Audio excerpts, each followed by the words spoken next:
bahannya adalah, ada yang mau membacakan? Baik, silakan. Perbedaan teks deskripsi dan teks LHO.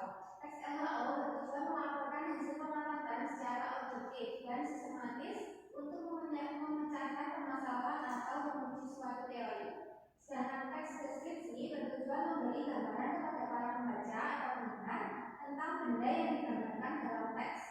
Teks LHO ditulis secara objektif dan netral atau sesuai fakta, sementara teks deskripsi dapat ditulis dengan objektif atau subjektif, maksudnya pendapat kita. Iya, betul. Jadi teks LHO itu bertujuan untuk menghasilkan dari pengamatan itu. Jadi kalau diamati itu tidak bisa memberikan pendapat pribadi, tapi harus sesuai dengan fakta.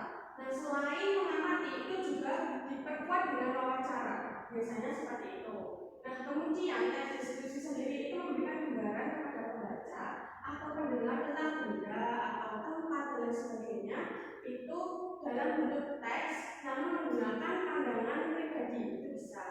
Nah, kemudian ada lagi ciri-ciri teks laporan hasil observasi. Saya meminta Mbak Salwa untuk membacakannya. Baik, Bu. Ciri-ciri teks laporan hasil observasi. Yang pertama yaitu informasi teks merupakan hasil penelitian terkini yang sudah terbukti kebenarannya. Ciri yang kedua yaitu saling berkaitan dengan hubungan berjenjang antara kelas dan subkelas yang terdapat di dalamnya. Lalu ciri yang ketiga yaitu struktur harus nyambung. Ya, teks LHO atau laporan hasil observasi itu hasil penelitian terkini dan terbukti kebenarannya. Tadi sudah dikatakan bahwasanya itu terbukti kebenarannya itu didukung oleh wawancara. Misalnya kita meneliti tradisi, kita selain mengamati tradisi tersebut, tapi kita juga mewawancarai misalnya yang tua di sana yang sudah tahu turun dari sebelumnya. Nah, itu membuktikan kebenarannya memang ada di tempat tersebut. Nah, saling berkaitan dengan hubungan berjenjang antar kelas dan subkelas yang terdapat di dalamnya. Jadi antara tujuan manfaat di dalamnya itu saling berhubungan antara satu dengan yang lain. Dan strukturnya juga harus nyambung. Strukturnya di sini adalah struktur teks LHO sendiri. Itu harus saling bersambung atau berkaitan. Nah, strukturnya ini akan kita pelajari di pertemuan berikutnya. Hari ini kita akan fokus di ciri-ciri teks laporan hasil observasi. Nah, kemudian ada menyimak intensif. Nah, apa hubungannya dengan menyimak intensif? Nah, di sini nanti kalian akan ditugaskan untuk menyimak salah satu video, dua video ini. Nanti itu akan membuat dua kelompok. Setelah itu dari menyimak tersebut kalian harus menyimak intensif. Nah, apa itu menyimak intensif? Siapa yang mau membaca? Baik, Mbak Lydia. Menyimak intensif adalah proses menyimak yang dilakukan secara serius dan sungguh-sungguh dengan konsentrasi penuh untuk menangkap, memahami serta mengingat informasi. Oke, jadi menyimak intensif ini kalian menyimak dengan serius dan juga sungguh-sungguh. Nah, tapi sebelum itu kalian bisa memahaminya dengan mencatat juga. Jadi saat mengingat-ingat informasi, kalian bisa mencatatnya di buku. Kemudian kalian nanti sebelum ibu berikan tugas, soalnya dibaca terlebih dahulu baru menyimak, seperti itu ya. Oke, jadi sebelum ibu memberikan tugas, kita main games dulu ya. Oke, nanti seperti biasa, ini nanti akan berputar menyanyikan lagu. Maunya apa? Jaranan. Oke, silahkan dimulai dari 1, 2, 3. Jaranan.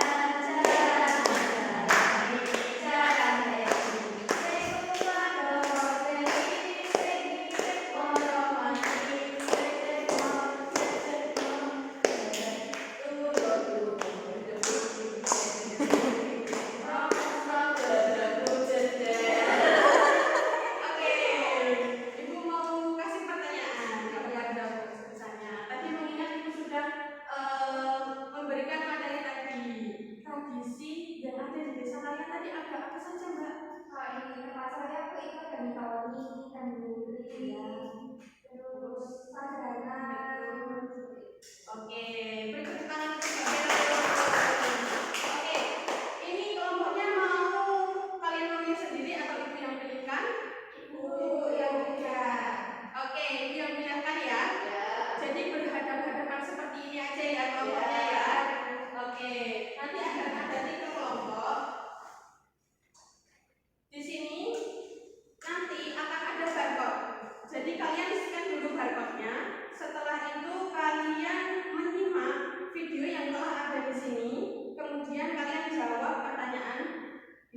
bawah sini atau di sebaliknya. Seperti itu. Saya belum ngerti. Bisa kelompok 1, kelompok 2. Maju aja nggak?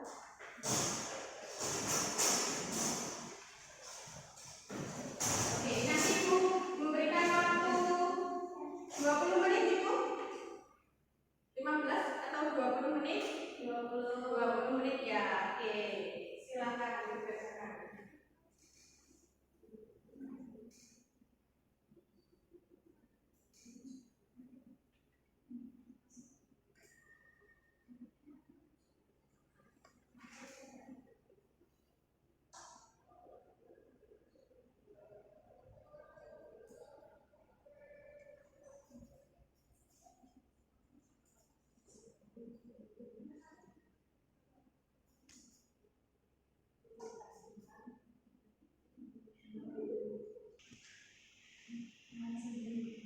Ini tentang apa? Ini tentang penelitian. Ini tentang penelitian.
Oke, teman-teman semua, apakah sudah selesai? Sudah. Oke, dipersilakan kelompok 1 untuk mempresentasikan hasil diskusinya.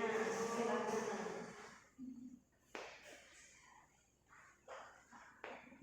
Baik, assalamualaikum warahmatullahi wabarakatuh. Waalaikumsalam warahmatullahi wabarakatuh. Di sini kami akan mempresentasikan tentang Yakobiu.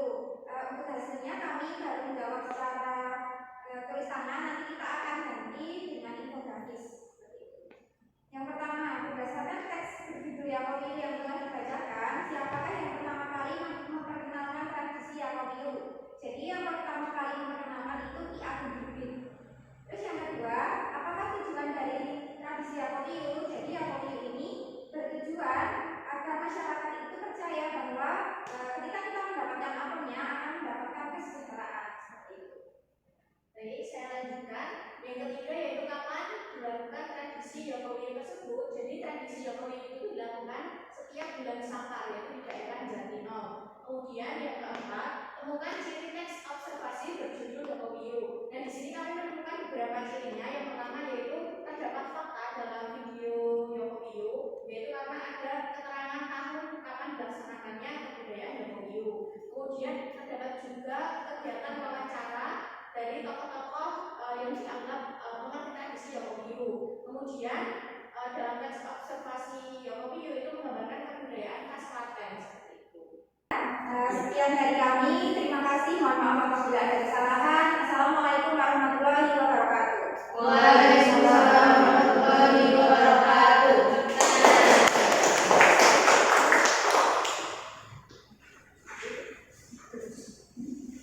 Oke. Nah, tadi kita mengulas lagi ya hasil dari kelompok 1 mengenai Yakobiu. Yakobiu atau sebar apem. Yang mana Yakobiu ini pertama kali diperkenalkan oleh Ki Ageng Bibit. Jadi Ki Ageng Bibit itu seperti ke Mekah. Setelah itu di sana itu ternyata seperti itu ada sebar apemnya juga. Sebar apem memberikan apa untuk apa namanya? Ya betul. Nah setelah itu Ki Ageng Bibit pulang ke Jatinong dan melakukan tradisi tersebut sampai sekarang. Nah kemudian tujuan dari tradisi Yakobium itu untuk mendapatkan kesejahteraan, kemudian juga rasa syukur terhadap Tuhan, kemudian juga dilakukannya setiap bulan Safar. Nah, di sini tadi video yang sudah Ibu berikan ada ciri-ciri teks observasi, ada faktanya, ada tahunnya, siapa orangnya yang memang kita tahunya di observasi tadi ada wawancaranya ya, ada observasi terus ada wawancaranya juga, itu juga termasuk salah satu ciri-cirinya. Nah baik, jadi dapat disimpulkan hari ini tadi kita belajar apa saja? Tadi ada pengertian, terus ciri-ciri, kemudian betul, terus ada menyimak intensi.